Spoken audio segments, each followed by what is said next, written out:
시작을 해야 될 것 같습니다. 제가 기도할게요. 하나님 감사합니다.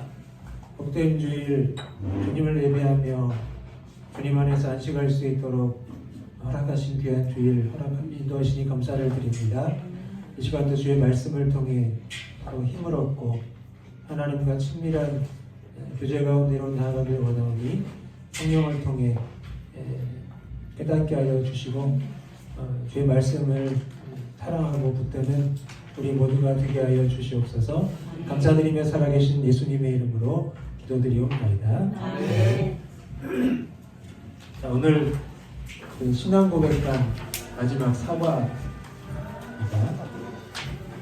세례와 성찬 참뜻 알기고요.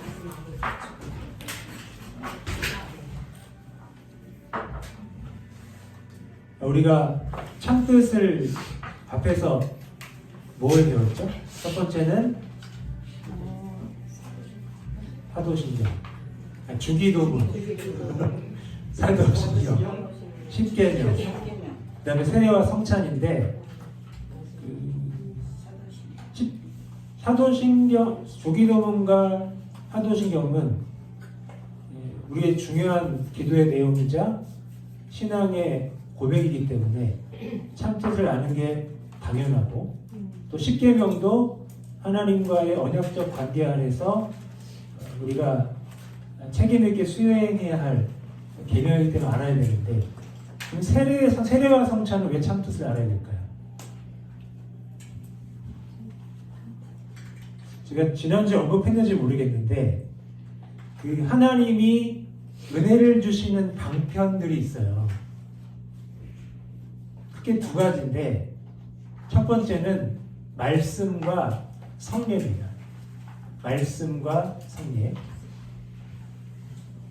그러니까 하나님이 우리에게 은혜를 주시는, 은혜를 깨닫게 하시는 그런 방편들이 두 가지가 있는데, 첫 번째가 말씀이고 두 번째는 성례입니다. 그 성례 안에 세례와 성찬이 들어가 있는 거예요.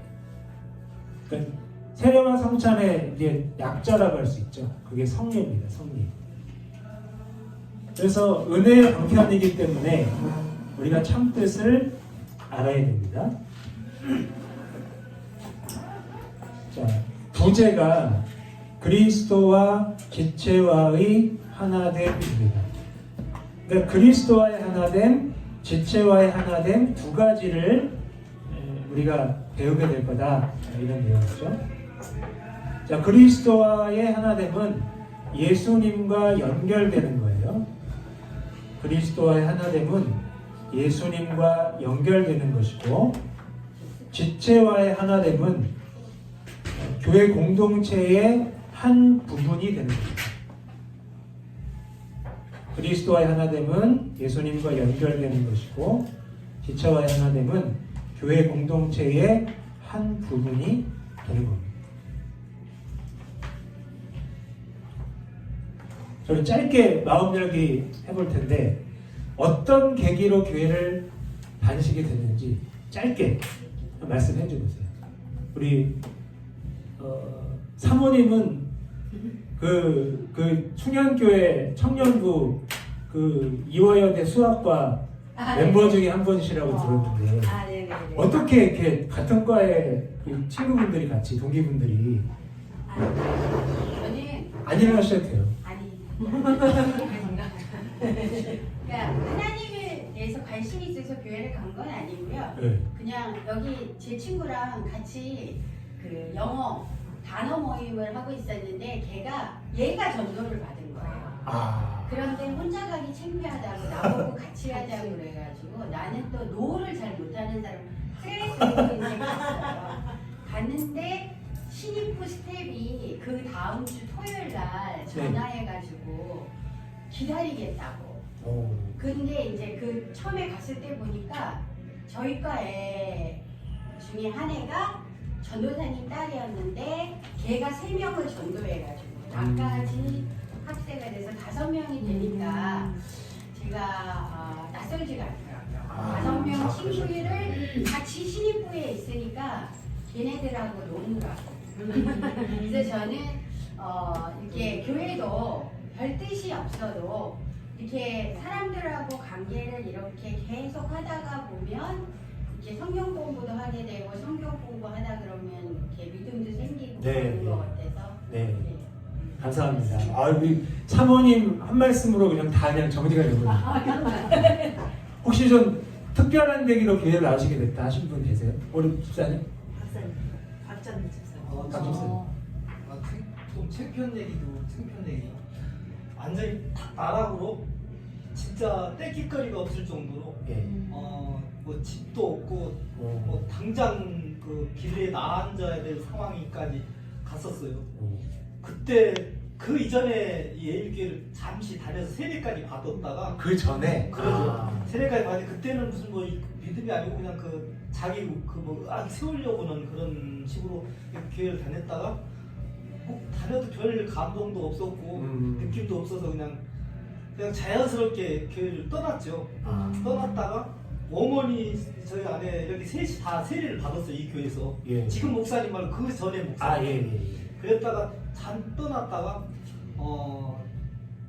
그렇게 나락으로 그 꼭대기까지 올라갔던 상황에서 완전 바닥으로 떨어져서 진짜 당장 쫓겨날 상황이 되니까 나 모르게 그냥 내가 가야 되겠다는 생각과 또 지금 저기 완도 계신 그 누님이 그래서 그때는 이제 뜨거운 저기 여의도 교회 네, 순복음교회 그 계열사로 갔죠.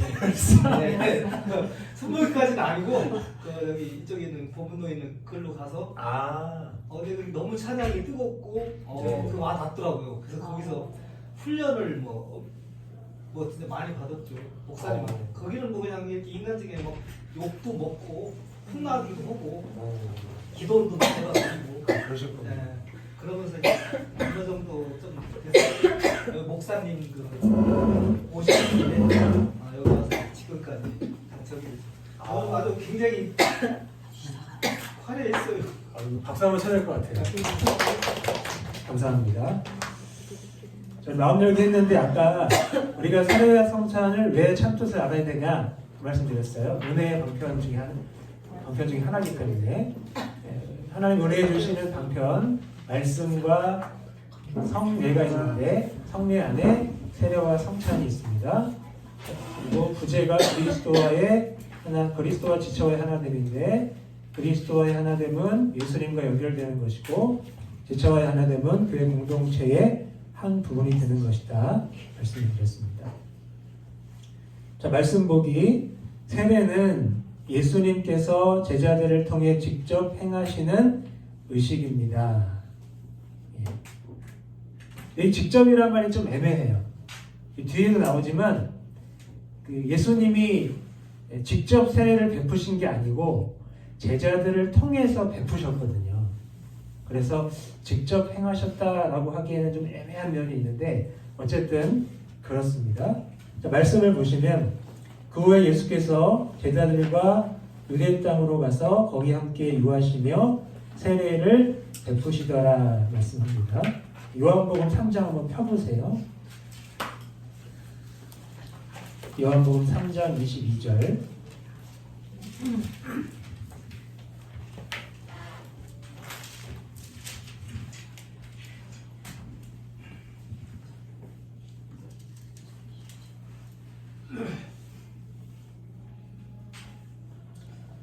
자, 23절에 보시면 예수님이 세례를 베푸시는 기사 다음에 요한이 살렘 가까운 에논에서 세례를 베풀었다라고 나와 있어요.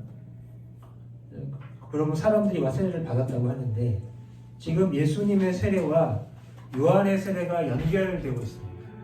그렇죠? 지금 살렘 가까운 에논이라고 했어요. 아주 가까운 곳이에요. 그래서 지리적으로 연결되고 역사적으로 연결이 됩니다.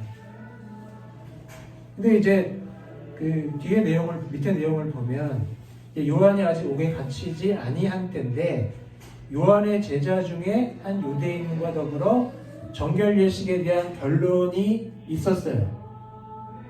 그러니까 지금 세례 요한이 세례를 주는 게 맞냐? 합당하냐 하는 자격 논란이 일어난 것 같아요. 그러면 예수님에 대해서도 그런 논란이 있었겠죠. 그렇죠? 4장 2절에 보시면 예수께서 제자를 삼고 친히 세례를 베푸시는 것이 요한보다 많다는 말을 바리새인들이 들은 줄 주께서 아셨다. 근데 가로 열고 예수께서 친히 세례를 베푸시는 것이 아니요 제자들이 베푼 것이라 하고 나와 있어요. 그러니까 예수님이 세례를 베푸신 것에 대해서 바리새인들이 들었고 이게 더 큰 논란거리가 됐는데 이것을 부연 설명하기 위해서 2절이 나오는 겁니다. 그러니까 예수님이 직접 세례를 주신 게 아니고 제자들을 통해서 세례를 주신 것이라는 걸 이제 부연 설명하기 위해서 4장 2절이 이제 첨가된 거예요. 자, 그런데 예수님이 왜 세례를 주셨을까요? 분명히 이게 중요한 정결의식이거든요. 그래서 이 세례를 주는 사람이 중요해요. 그러니까 자격이 필요하다는 말입니다. 근데 이제 예수님이나 세례요한이나 자격 논란에 휩싸일 것을 아셨을 텐데 그럼에도 왜 세례를 주셨는가? 세례의 의미가 뭔가 하는 거죠. 뭘까요? 자, 말씀을 좀 보세요. 보시면 22절에 보세요. 22절. 자, 22절에 보시면 힌트가 나와 있습니다. 자, 어떤 단어가 힌트일까요?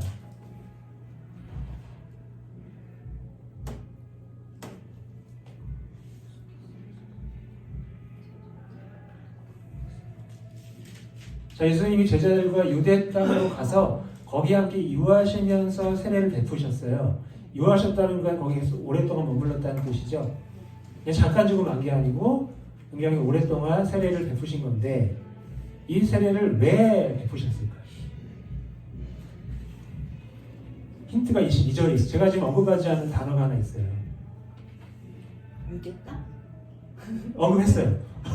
네, 언급했어요. 언급하지 않은 표현이 뭐가 있을까요?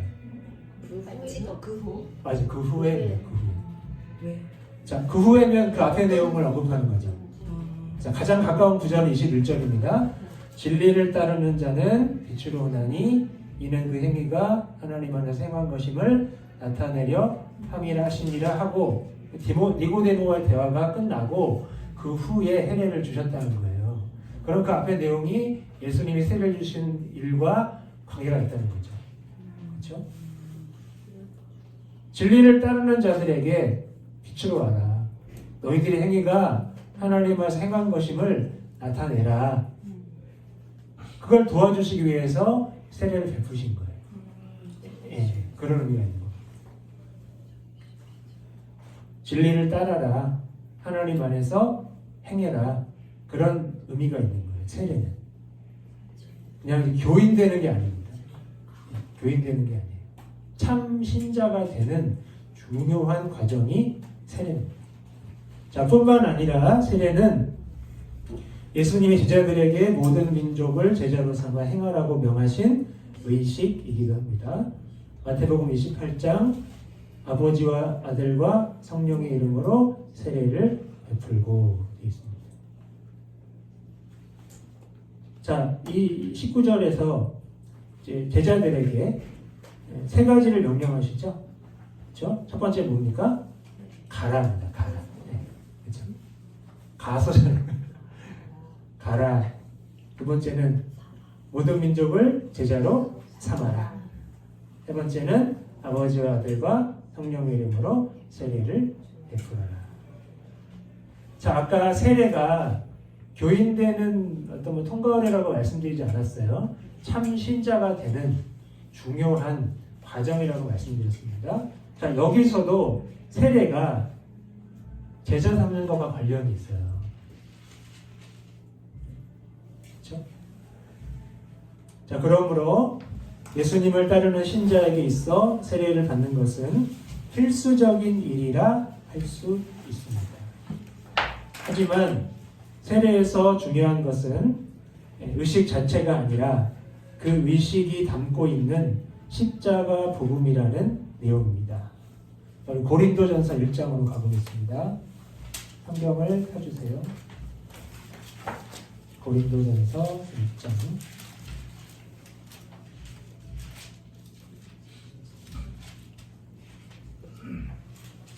자, 1장 17절 먼저 보겠습니다. 그리스도께서 나를 보내심은 세례 베풀게 하려 하심이 아니요 오직 복음을 전하게 하려 하심이로되 말의 지혜로 하지 아니함은 그리스도의 십자가가 헛되지 않게 하려 함이라. 자, 사도 바울이 자신이 파송받은 이유는 세례를 베풀게 하려 함이 아니고 오직 복음을 전하게 하려 하심이다 라고 말을 해요. 이 말을 왜 할까요? 자, 뭐가 더 중요하다고 말하는 거예요? 세례 베푸는 것보다 복음 전하는 게 더 중요하다. 보내심의 가장 큰 목적은 복음을 전하는 것이다. 세례를 베푸는 것이 아니고. 세례 얘기를 왜 꺼낼까요? 자, 세례 문제로 고린도 교회 안에 분쟁이 생겼어요. 10절, 1장 10절부터 17절을 통으로 한번 보세요. 자, 고린도 교회 분쟁이 생겼는데 6절 하반절에 보시면 지금 분쟁이 있어요. 같은 마음과 같은 뜻이 아니에요. 그렇죠? 이 얘기를 근로의 시편으로 들었어요. 그들 가운데 분쟁이 있다고 11절에. 자, 분쟁의 구체적인 내용은 나는 바울에게, 나는 아볼로에게, 나는 게바에게, 나는 그리스도에게 속한 자라 하면서 타당이 생긴 거죠. 그렇죠? 그러면서 이 문제를 이제 정면으로 반박이라고 그럴까요? 이제 꾸짖습니다. 그리스도께서 어찌 나누셨느냐? 바울이 너희를 위해 어찌 나누 바뀌었느냐? 바울의 이름으로 너희 세례를 받았느냐라고 얘기를 합니다. 또 세례 또 언급하죠. 14절에 14, 15, 16, 17 다 세례 얘기가 나와요. 지금 이제 바울의 이름으로 세례를 받았다라고 되어 있죠. 자, 지금 사람들 중에 나는 바울에게 속했다라고 말하면서 뭐를 사람들이 근거로 내세우냐면 세례받은 거 내세우는 거예요. 나는 바울에게 세례 받았기 때문에 나는 바울파다. 그 얘기하고 있는 거예요. 근데 바울은 내가 세례를 풀려고 온 게 아니고 복음 전하라고 왔다 라고 말하는 거예요. 그러니까 세례는 바울파의 회원권을 확보해주는 그런 의미가 아니다. 바울과의 특별한 관계를 표시하는 어떤 증표가 아니다 라고 말을 합니다.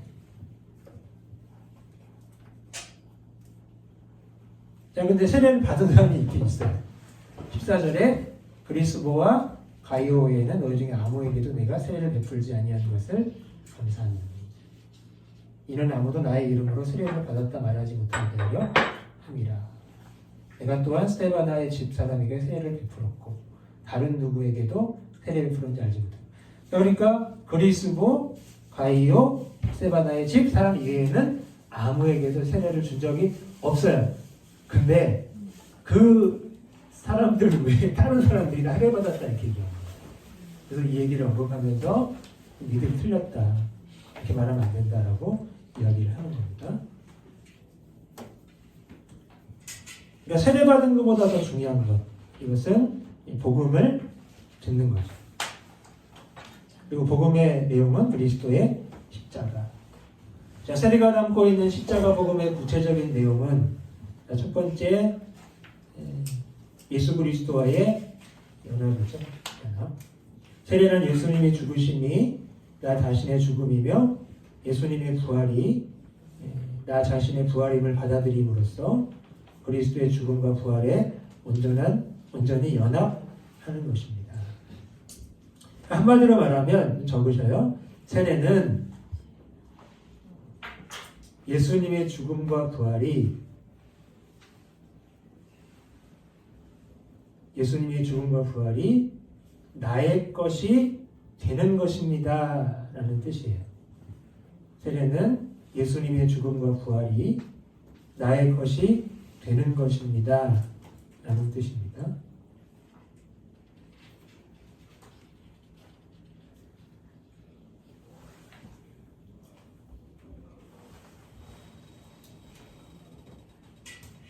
자, 예수 그리스도의 죽음이 나의 구원이 되는 것은 그분이 바로 나의 죄에 대한 형벌로 죽으셨기 때문입니다. 그리고 예수의 새 생명이 내 안에 역사할 수 있는 것도 역시 예수님의 부활을 나의 부활로 받아들이는 연합이 이루어졌기 때문입니다.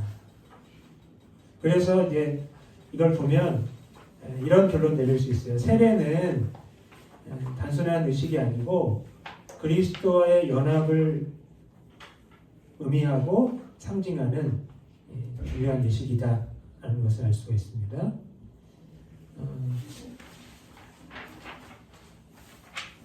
좀 칸이 모자라겠지만 옆에다가 좀 적어보세요. 1번 세례는 단순한 의식이 아니라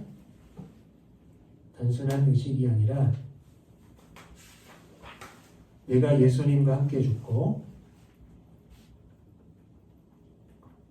함께 다시 살아났다는 믿음의 표현이다. 세례는 단순히 의식이 아니라 내가 예수님과 함께 죽고 함께 다시 살아났다는 믿음의 표현이다. 이걸 보면 이제 신앙 고백이 있는 사람만 받는 게 맞아요. 2번 예수님의 십자가 복음 가로 열고 죽음과 부활 가로 닫고 십자가 복음이 나의 삶에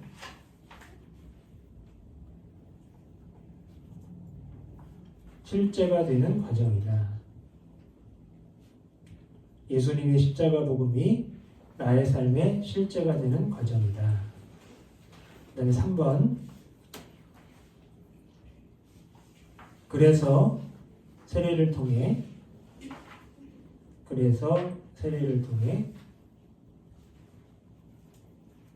이제 더 이상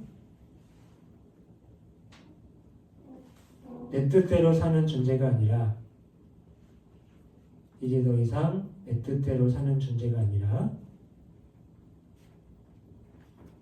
예수님의 생명으로 살아가는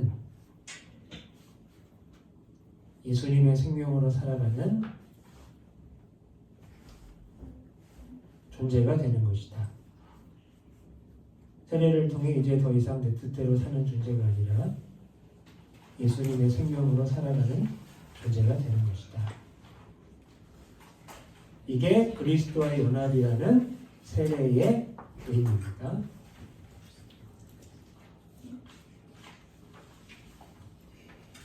다음 페이지 이처럼 세례를 통해 그리스도와의 연합이 이루어진 사람은 죄의 형벌로부터 해방될 뿐 아니라 예수의 새 생명으로 충만한 삶을 살 수가 있습니다.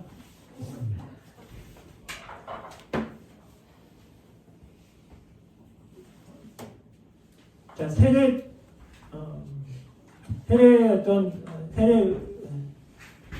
의식 자체가 아니고 세례의 의미가 중요한 겁니다. 지난번에 사도신경 배울 때 세례미답이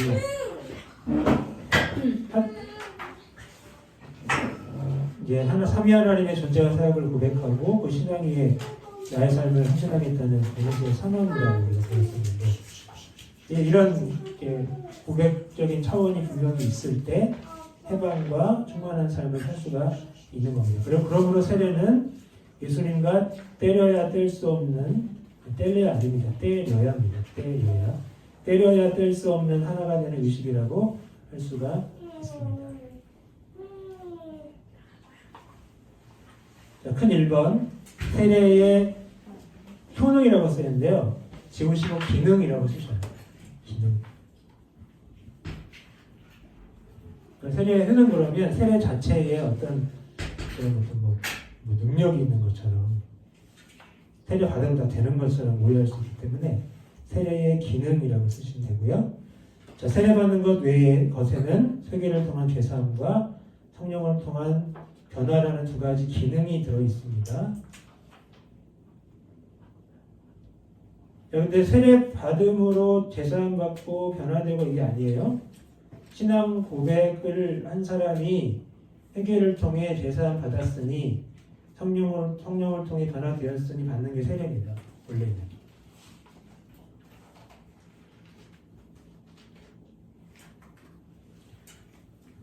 자, 사도행전 2장 38절 베드로가 이르되 너희가 회개하여 각각 예수 그리스도의 이름으로 세례를 받고 죄사함을 받으라. 그리하면 성령의 선물을 받으리니 나와 있습니다.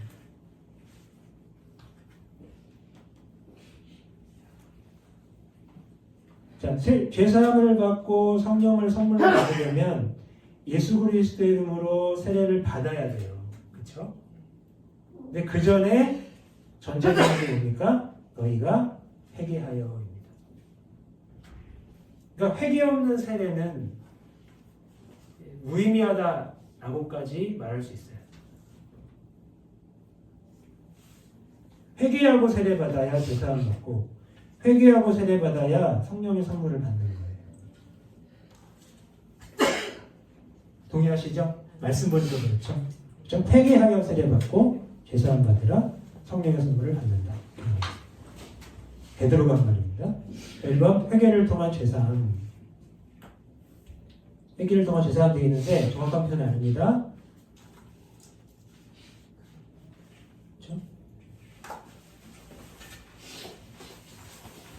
자, 세례의 첫 번째 기능은 죄에 대한 회개와 그 결과로 주어지는 죄사함입니다.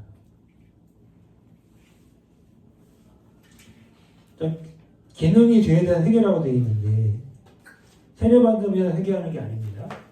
그렇죠? 세례 받으면 자동적으로 제가 사회지고 그게 아니에요. 회개한 사람이 받는 게 세례입니다. 그래서 제사함 받고 제사함에 이르게 되고 성령의 선물을 받습니다. 세례 요한이 광야에 이르러 제사함을 받게 하는 회개의 세례를 전파하니 온 유대 지방과 예루살렘 사람이 다 나아가 자기 죄를 자복하고 요단강에서 그에게 세례를 받았습니다. 자, 세례 요한이 말한 게 뭐냐면, 자, 하나님이 죄사함을 행하시는데 그 죄사함으로 죄사함을 받으려면 회개를 해야 된다라고 지금 말한 거예요.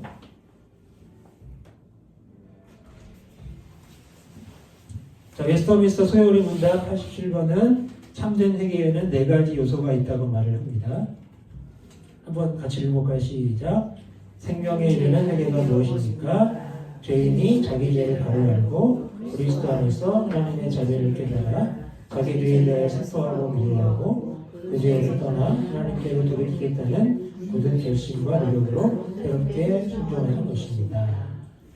자, 이 참된 회개의 4가지 요소를 지정으로 연결시키는 다음과 같은데, 지의 요소는 죄와 그로 말미암은 비참을 바로 깨닫고 이 하나님의 풍성한 자비를 깨닫고, 정은 3번 자신의 죄를 미워하고 슬퍼하며 의는 하나님께로 돌아가 복종하기를 결정한. 자, 나의 상태를 한번 체크해 보세요. 죄로 그로 말미암은 비참함을 바로 깨달았는가? 하나님의 풍성한 자비를 깨달았는가? 자신의 죄를 미워하고 슬퍼했는가? 하나님께로 돌아가 복종하기로 결정했는가? 그 상태를 한번 체크를 해보세요. 옆에 사람 볼까봐 들어오시면 그냥 체크만 하세요. V표 체크. 자, 두 번째 세례의 기능입니다. 성령을 통한 변화입니다. 자, 예수님께서 명하신 세례는 단순히 죄를 씻는 세례 요한의 세례와는 달리 성령의 역사를 포함한 것입니다. 라고 되어 있는데, 마태복음 28장에 따르면 예수님이 세례를 명하신 건 맞습니다. 그리고 단순히 죄를 씻는 세례 요한의 세례, 달리 성령의 역사를 포함하는 것 이렇게 되어 있거든요. 그러면 세례요한의 세례가 죄를 씻는 의미만 있냐? 그건 아닙니다. 자, 세례요한이 세례를 줄 때 많은 사람들이 와서 우리 어떻게 됩니까? 라고 물어봤어요. 그때 그 사람들이 뭐려고 했습니까? 죄를 회개하고 새로운 삶으로 나아가는 결단을 해라 라고 얘기했어요. 그 의미도 포함되어 있고요. 그리고 단순히 외적인 정결의식이 아니라 내적인 마음의 변화도 요구를 했어요. 그러니까 새로운 삶으로 나아가야 되지만 새로운 마음으로도 살아야 된다는 거. 그게 세례요한의 세례의 의미입니다. 근데 예수님의 세례는 달리 성령의 역사를 포함하는 것이다. 좀 애매합니다. 이거는. 지금 예수님과 세례요한의 차이는 세례요한은 물로 세례를 베풀었다는 것이고 예수님은 성령으로 세례를 베풀었다는 것이 일단 맞습니다. 근데 이 물과 성령이 분명히 다르죠. 그러면 역사도 다를 겁니다. 그렇죠?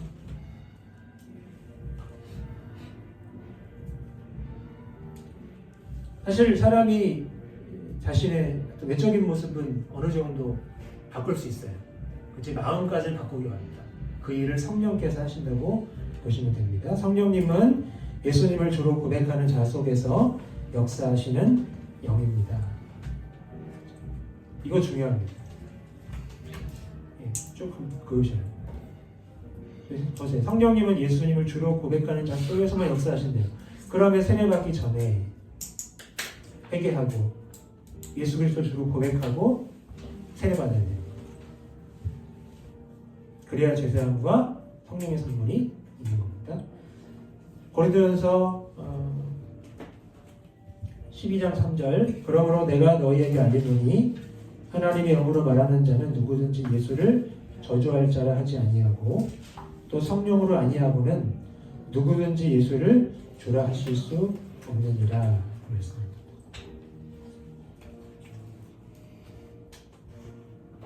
성령은 예수 그리스도를 주라 고백할 수 있게 하시는.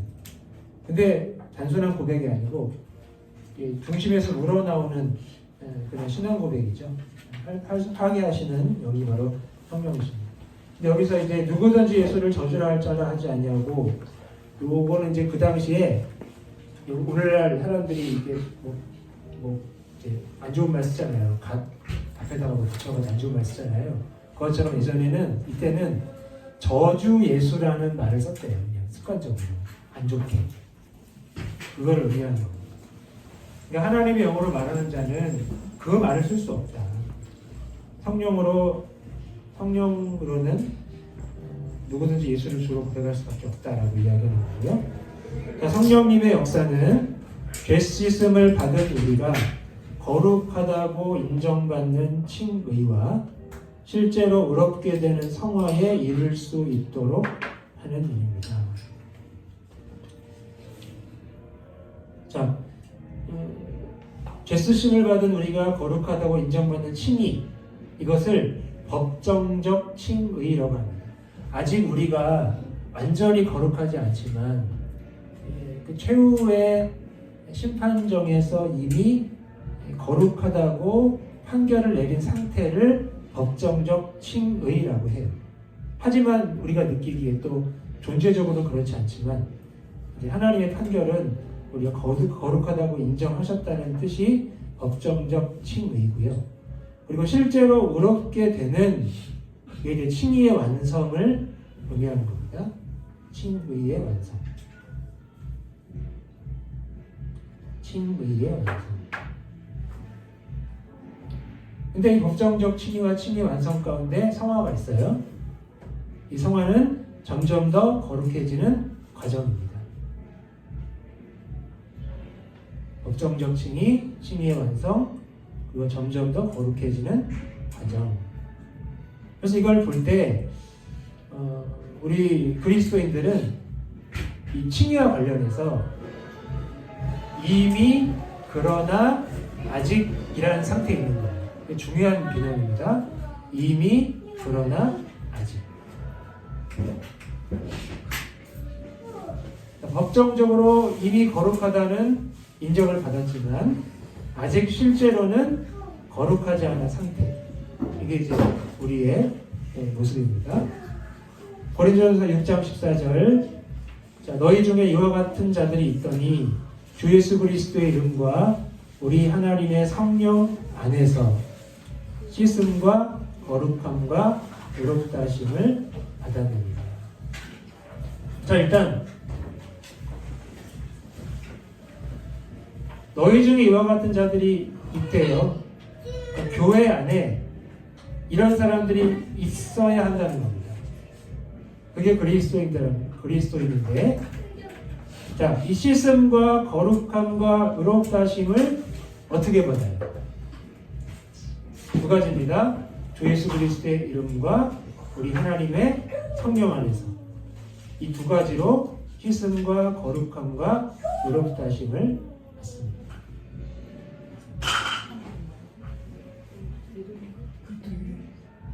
자, 주 예수 그리스도 이름과 하나님. 우리 하나님의 성령 안에서 이게 이제 세 가지 은혜를 받는 방법입니다. 자, 그러면 씻음은 뭡니까? 씻음. 어떤 씻음이에요? 그렇죠. 죄로부터의 씻음. 근데 죄의 과거에서의 씻음도 있어요. 그렇죠. 이 죄가 우리의 과거의 모습 안에 죄가 포함되어 있잖아요. 그러니까 죄에서의 씻음과 죄의 과거에서의 씻음, 이 두 가지가 포함되어 있습니다. 죄에서의 씻음, 죄의 과거에서의 씻음. 우리의 내적인 변화 다 포함하죠. 그 다음에 거룩함이에요. 이게 이제 성화라고도 말할 수 있습니다. 성화. 거룩함은 성화고요. 그 다음 단계가 의롭다 하심인데, 이거는 제가 볼 때 이 법정적 칭의와 칭의 완성 두 가지 다 포함하는 것 같아요. 받았다고 말하니까. 지금 받았느니라 되어 있거든요. 씻음과 거룩함과 의롭다 하심을 받았느니라 되어 있는데, 일단 과정을 얘기하는 게 아닌가 싶습니다. 어쨌든 넘어가서요. 자, 우리를 질그릇에 비유한다면 회개를 통한 죄사함은 뭐죠? 그릇에 묻은 우물을 씻어내는 것이고, 성령을 통한 변화는 질그릇에 유약을 발라 구워서 도자기로 만든 것처럼 그릇 자체의 성격이 바뀌게 하는 것입니다. 자, 이걸 잘 보여주는 말씀이 고린도후서 5장 17절입니다. 고린도후서 5장 17절.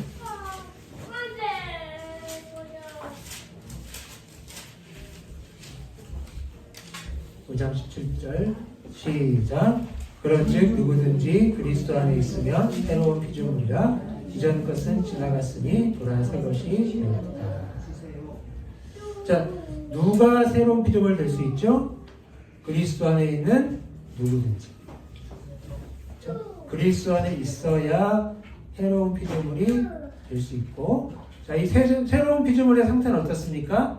이전 것은 지나갔고 새 것이 된 거예요. 그리스도 안에서. 자, 그러므로 세례를 받는 자는 성령께서 자신의 마음을 새롭게 하시기를 간구해야 합니다. 자, 세례를 통해서 제사함 받으면 성령을 선물로 받기 때문에 성령께서 자신의 마음을 새롭게 하시기를 간구해야 되고, 이를 위해서 초대교회 문서들은 금식을 권장했습니다. 같이 읽겠습니다. 시작. 세례를 받기 전 세례 주는 이와 세례 받는 자들은 금식하도록 하고, 할 수 있으면 다른 이들도 금식에 참가하도록 한다. 특히 세례 자원자들은 세례 받기 전 하루 혹은 이틀 동안 반드시 금식시킵니다. 우리 자녀분들이 아니면 이제 전도하신 분들이 세례를 받게 되면 이런 권면을 꼭 해주시면 좋겠고요. 자, 큰 2번 성찬의 두 가지 의미입니다. 자, 세례받은 자는 예수님이 제정하시고 지키라고 명하신 성찬식에 참여하는 특권을 가지게 됩니다. 자, 그게 고린도 전서 11장 23절에 나와 있죠. 같이 봅니다. 시작. 내가 너희에게 전한 것은 주께로 된 것이니 곧 주께서 잡히시던 밤에 떡을 가지사. 자, 성천에 대한 설명이 나옵니다. 자, 이 첫 번째 줄은 줄을 쫙 그어서 지우세요. 성찬은 구약시대에 행했던 제사의 대체라고 할 수 있습니다. 이건 틀린 말입니다. 대체라고 하면 안 됩니다. 네. 대체는 예수님이 하신 거예요. 예수님이 십자가가 대체한 거예요. 성찬이 아니고. 성찬은 예수님이 대체하신 그 구약 제사의 의미, 예수님의 십자가의 의미를 기념하는 거지 대체한 게 아닙니다. 성찬은. 자, 대신 이걸 적으세요. 구약 제사의 희생을 완성하신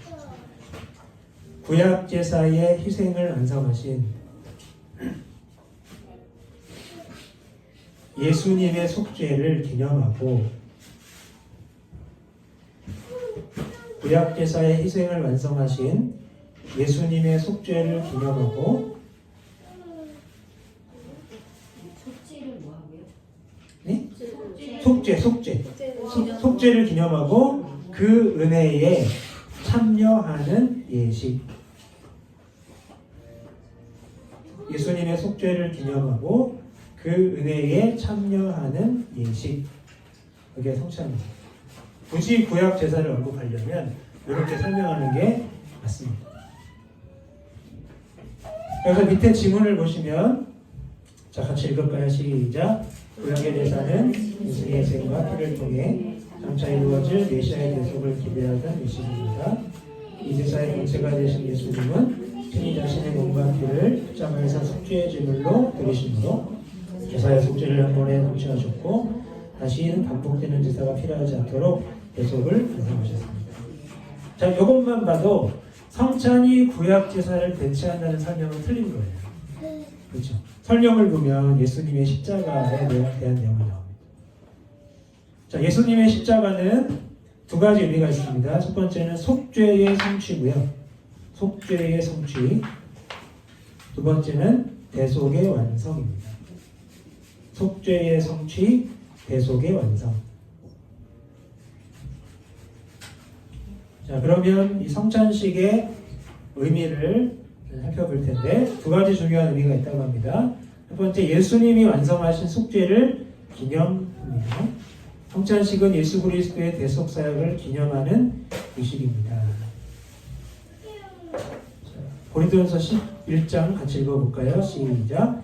축사하시고 떼어 이르시되 이것은 너희를 위한 명령이니 이것을 행하여 나를 기념하라 하시고 식후에 또한 그와 같이 잔을 가지시고 이르시되 이 잔은 내 피로 세운 새 언약이니 이것을 행할 때마다 마실 때마다 나를 기념하라 하셨으니.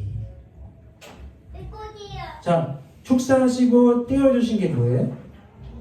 이것이죠. 이것은 뭡니까? 떡입니다. 떡. 그 떡이 너희를 위한 내 몸을 상징한다라고 말씀하신 거예요. 그렇죠? 자, 예수님이 축자에서 떼신 그 몸, 떡을 떼는 그 이식을 행해서 기념하라고 말씀하셨어요. 이 말씀을 식전에 하신 거예요. 그렇죠? 식후에 돼 있으니까 식후에는 그와 같이 축사하시고 잔을 가지시고 이 잔이 내 피로 세운 새 언약을 의미한다 라고 말씀을 하셨어요. 그리고 이것을 행해라, 마셔라, 그러기 위해서 나를 기념하라. 그러니까 성찬은 그냥 먹고 마실 의식이 아니고 먹고 마시는 의식을 통해서 예수님의 행하신 일을 기념하는 거예요. 자, 너희를 위하는 내 몸, 예수님이 우리를 대속하시기 위해서 몸을 씻기셨어요. 그리고 내 피로 세운 새 언약, 피를 흘리셔서, 몸을 찢기셔서 피를 흘리셔서 대속하셨어요. 그거를 기념하는 겁니다. 그래서 여기 이제 세 번째 줄에 새 언약, 이것은 예수님의 피로 완성된 새로운 관계를 의미하는 겁니다. 예수님의 피로 완성된 새로운 관계.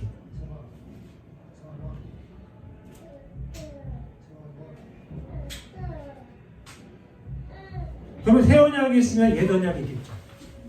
옛 언약은 어떤 언약이죠?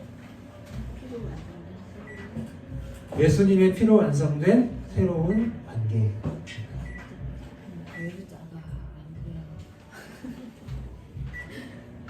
옛 언약은 뭐예요? 옛 언약은 행위 언약이죠. 십계명, 율법, 네, 이런 거죠. 근데 그것으로 이 백성들이 온전히 거룩하지 못했고 하나님 뜻대로 이방인이 되지 못했어요. 실패했습니다. 그래서 하나님이 그들을 완전히 거룩하게 할, 완전히 온전하게 할 새 언약을 주셨어요. 그게 예레미야 31장에 나와 있습니다. 볼게요. 예레미야 31장. 다 아시는 거예요. 예레미야 31장.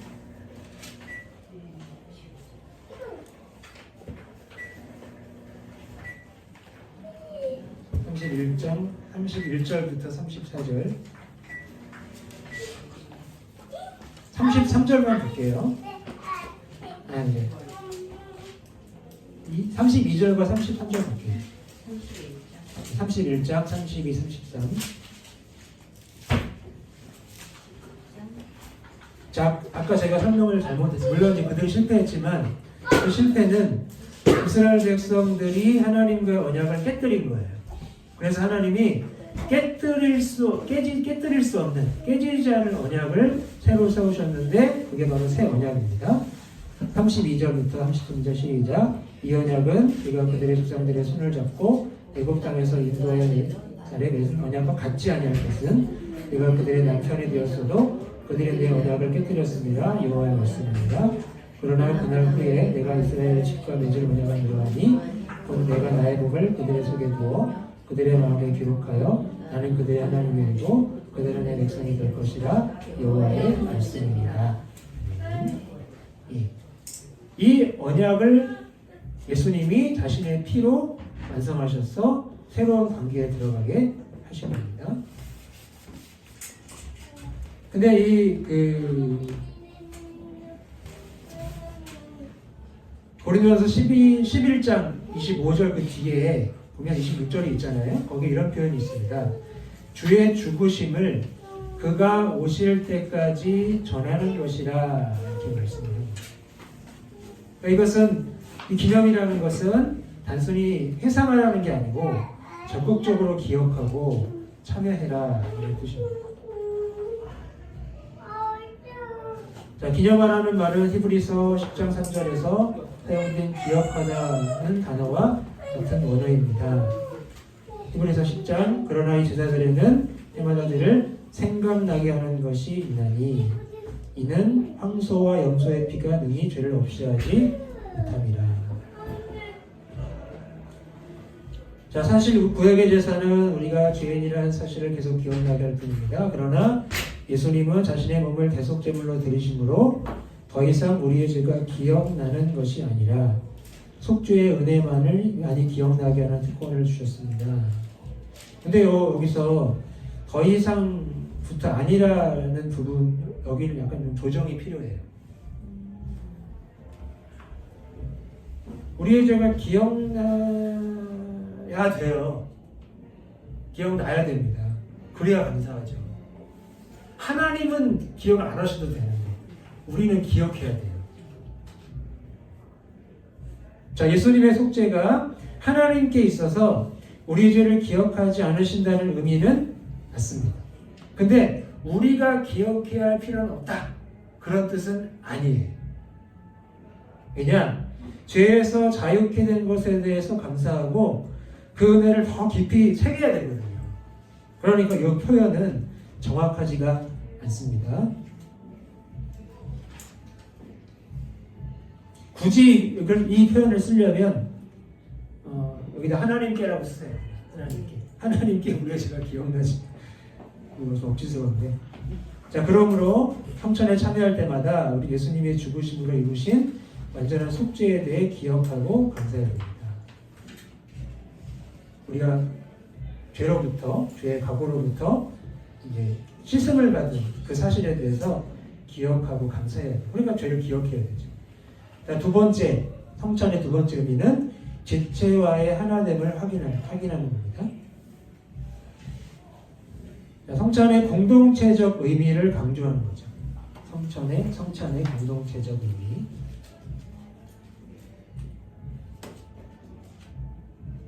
자, 성찬의 또 다른 의미는 한 떡과 한 몸에 참여하는 지체들이 사랑으로 하나됨을 확인하는 것입니다. 떡이 하나요, 나는 우리가 한 몸이니 이는 우리가 다 한 떡에 참여함이라. 떡이 하나요, 나는 우리가 한 몸이니 하나가 강조되어 있죠. 이는 우리가 다 한 떡에 참여합니다. 그러니까 한 떡에 참여한다는 것은, 성찬에 참여한다는 것은 우리가 한 몸이라는 것을 확인하는, 공동체라는 것을 확인하는 중요한 예식이라는 겁니다. 자, 그러므로 성찬에 참여할 때마다 우리는 지체를 더욱 사랑하고 하나됨을 온전히 이루도록 새롭게 결심해야 합니다. 자, 지난주에 잠깐 나눴는데 고린도전서 11장 27절부터 34절까지 말씀.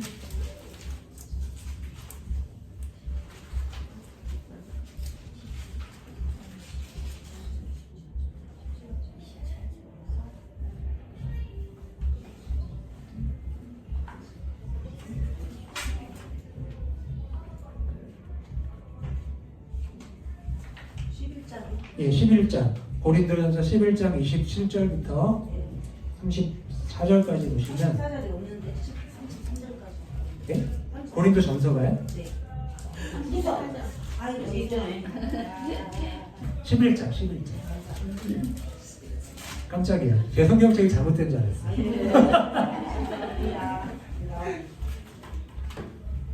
자, 말씀을 쭉 보겠습니다. 자, 일단 26절. 이 떡을 먹고 잔을 마실 때마다 죽으심을 오실 때까지 전해야 돼요. 예수님의 죽으심을 기억하고 전하는 게 성찬의 목적인데, 그렇기 때문에 누구든지 떡과 잔을 합당하게 마시면 안 된다고 그러죠. 왜요? 합당하지 않게 먹고 마시면 죄의 몸과 피에 대해서 죄를 짓는 거래요. 그래서 사람이 자기를 살피고 그 후에야 이 떡을 먹고 이 잔을 마시래요. 성찬에 참여하기 전에 자기를 살피래요. 그리고 주의 몸을 분별하래요. 분별하지 않으면 죄를 먹고 마시는 거예요.